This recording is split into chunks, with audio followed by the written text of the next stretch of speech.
I am Tanuka, founder of Starview Trust, which is a digital platform that schools can use to build and track employee reputation.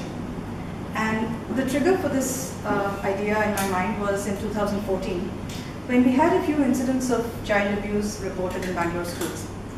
And that got me thinking about the whole problem. And I realized that if I were to put myself in the shoes of school management today, I would find it extremely hard to vet out who I'm hiring. Because India has changed. When we went to school, teachers joined and retired from the same institution. Now, average tenures are 2 to 3 years and often less. Especially in the preschool sector, churn is constant. It's about 20 to 30% every year. And there is no standardized practice when it comes to doing reference checks.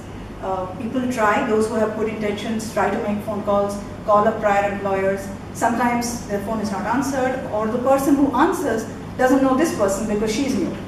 And in this constant churning and joining and leaving, an employee's reputation is reset with every move he or she makes, and employers don't know exactly who they're hiring. So, who vouches for new staff? That's really what I set out to look at. The platform has a very simple workflow. Employers and employees sign up. And essentially, I am mimicking what is today the paper reference letter process, but in a digital format and with linkage with Aadhaar for online identity verification. So, and the idea is that over time, an employee's history gets built up in little chunks and nuggets. It's kind of like, think if your LinkedIn profile had your employer ticking off on every section of your stint, and if it were the employer's words which are recorded there about you, as opposed to self-declaration. So that's really what it is in a nutshell. So where I am right now, I've had a trial product ready since June of 2016. It's both an app as well as a website. And I've been meeting with school owners, primarily in the preschool sector, also with a few of the teacher training institutes, because I'd like to start the history right from there. Out of the 45 that I've met, 15 have signed up, so that's a 1 in 3 rate that I'm told is good. But these are all free trials. I've set the expectation that there will be an annual subscription, but once we've evaluated how the pilots go. One school has agreed to a paid pilot, but they said they'll start in February. When I speak anecdotally, these are pretty much perfect strangers that I'm meeting. I do hear anecdotes that tell me that this is a pain point, attrition is a pain point, quality of staff, and the general lack of transparency and accountability is a problem that they are facing. These people aren't so worried about child abuse because mainly female teachers, but even so, they see value in this. Some of the larger schools have asked for police verification, and I don't have that capability, so I reached out to OnGrid, which is another Aadhaar-based startup, and they do court and criminal record verification and stuff. And we have an agreement that if needed, I can pass on that work to them. And I'm exploring collaboration with other like-minded people who train nannies or supply manpower to the education sector. My ask is twofold. Firstly, introductions to people with influence in the education sector, because my progress has been pretty linear. I'm working alone, and that's the pace I'm able to make. And secondly, introduction to angel investors, people who like to see something like this take root and would be willing to fund it. Excellent.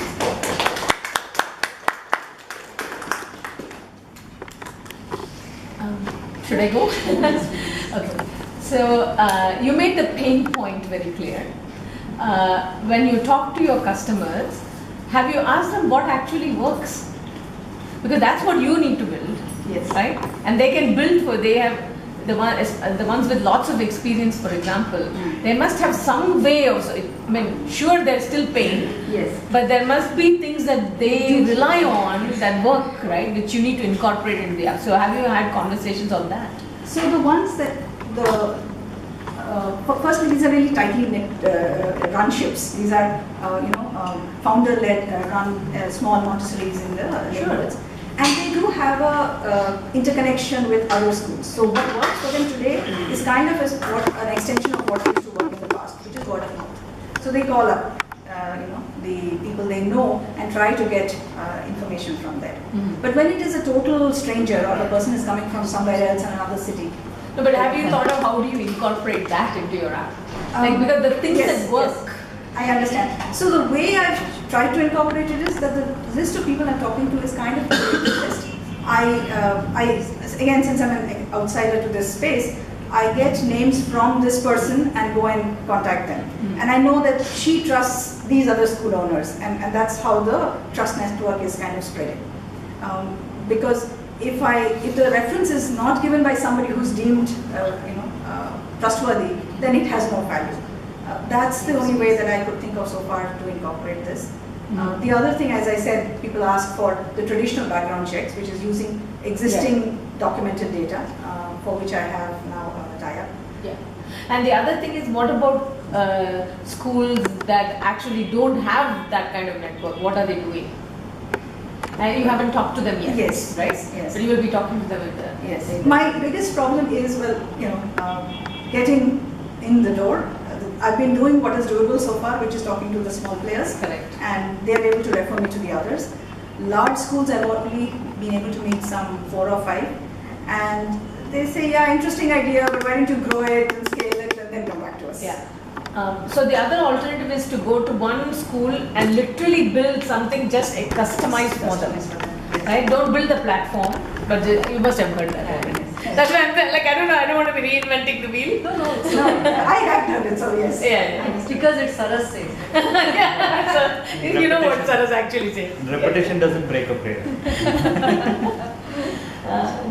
Other people have questions? Child abuse could happen from anyone, right? Not just teachers. It could be bus drivers, it could be. Yes, so it is accessible to staff. The only thing is the app and the website is in English today. I would like to do a vernacular, but I don't today have the resources for it. Drivers can use it. Thanks to Ola, Uber, they are quite smartphone savvy. So drivers, security guards, those who know basic English can use it. But the IRs and stuff, we have to wait. So I tell my students all the time, like, do you want to build an app or do you want to build a business? I want to build a business, but I was very positive when I first started. I joined just at the right time. And so I spent a year having fun, building everything, being an engineer. Now I've switched to the other. Correct. Yeah. So don't fall in love with the app is what I'm trying to say. So do the shoe leather work and actually solve the problem for one school. Truly understand everything that goes on, and then you can come back to something like an app later, since you can code, right? Yes. So that was. So I'm not giving any new comments. It looks like. Ask Sharad. Sharad, do you have a question or a... Especially from an Aadhaar background. Excellent. And see the question, and that was the employee, the old employer and the new employer. So the employee and the new employer, of course, are motivated to do this, as you mentioned. Yeah. I'm wondering, what are you fighting with the old employer? Right. They good enough to actually create that difference that they... Agreed.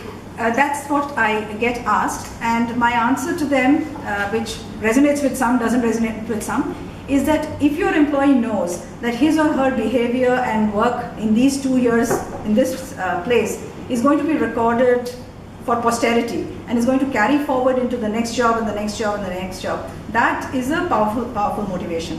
And several of them say yes to that, some are not so convinced. But it gives too much power to the employer, right, Sharad? Yeah, and the other data point that I had shared,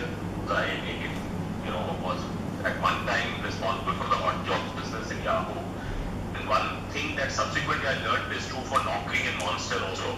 So it's a very peculiar situation which is actually quite common in E-hybrid kind of situations.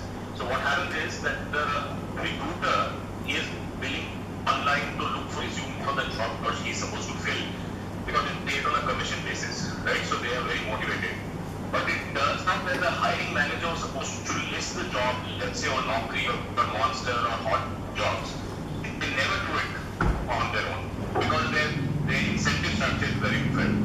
So if you look at Naukri in a public company, you have data, you will that they have only 200 tech employees, but they have 1,700 people whose job is only to go to the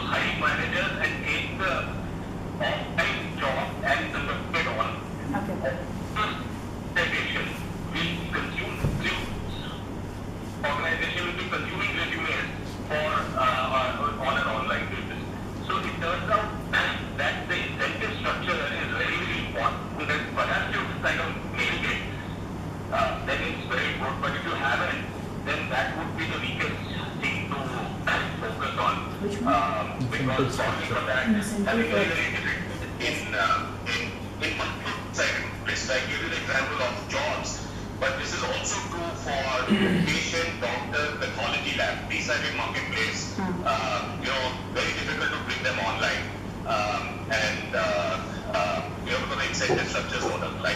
Absolutely. So going back to Saras's question, I think understanding the whole employer motivations and making sure that they are legit and would be to my mind, the most important part of scaling this.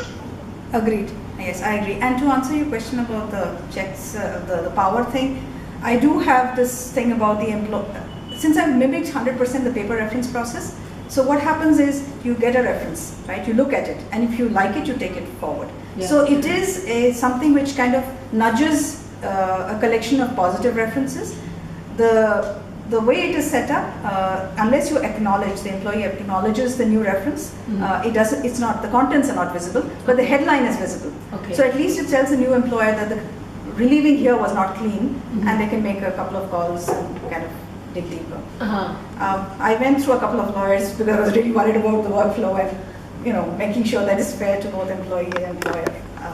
But I'm sure there's. And the other resource is employees themselves, right?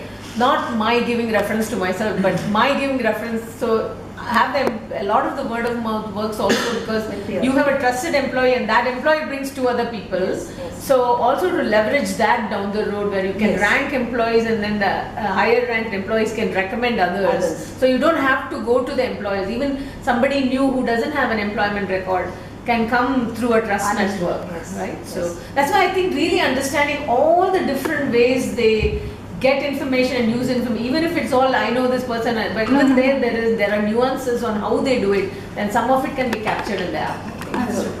Thank you. All right, I'm out of time. Okay. Thank you very much. Very good.